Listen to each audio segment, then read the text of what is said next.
Nikki Zevanya menjadi penyanyi solo perempuan pertama yang tampil dalam Festival Musik Coachella, Jumat, tanggal 15 April tahun 2022.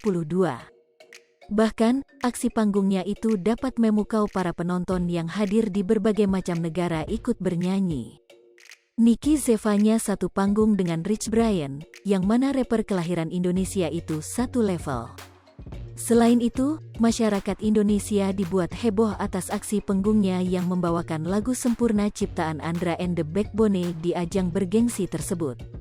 Ketika ia tengah menyanyikan lagu Sempurna dalam bahasa Indonesia, turut terlihat beberapa penari latar yang ikut berdansa sesuai koreografi. Saat lagu Sempurna mulai dinyanyikan, kilau lampu dan asap di panggung menambah dramatis penampilan Nikki Zevanya. Lebih lanjut, Nikki terdengar jika tak banyak mengubah aransemen dari versi aslinya. Dia pun menyebut Sempurna dipersembahkan untuk keluarganya yang berada di Indonesia.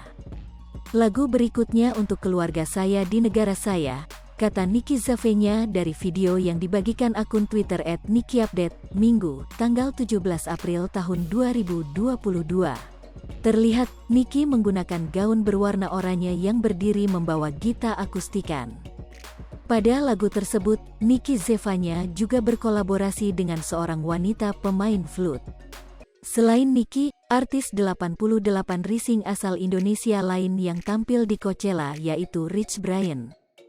Coachella sendiri merupakan festival musik tahunan yang digelar di Empire Polo Club Indio, California, Amerika Serikat.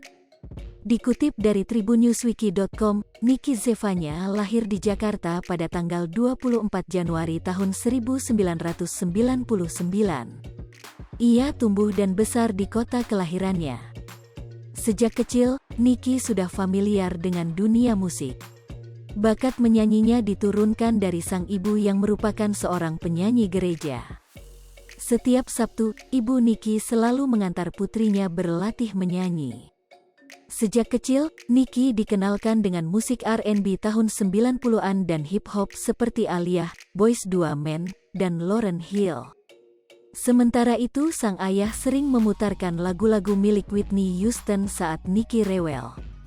Nikki mengenyam pendidikan di sekolah internasional, maka tak heran budaya barat begitu melekat padanya. Hal itu juga yang membuat Nikki fasih berbahasa Inggris.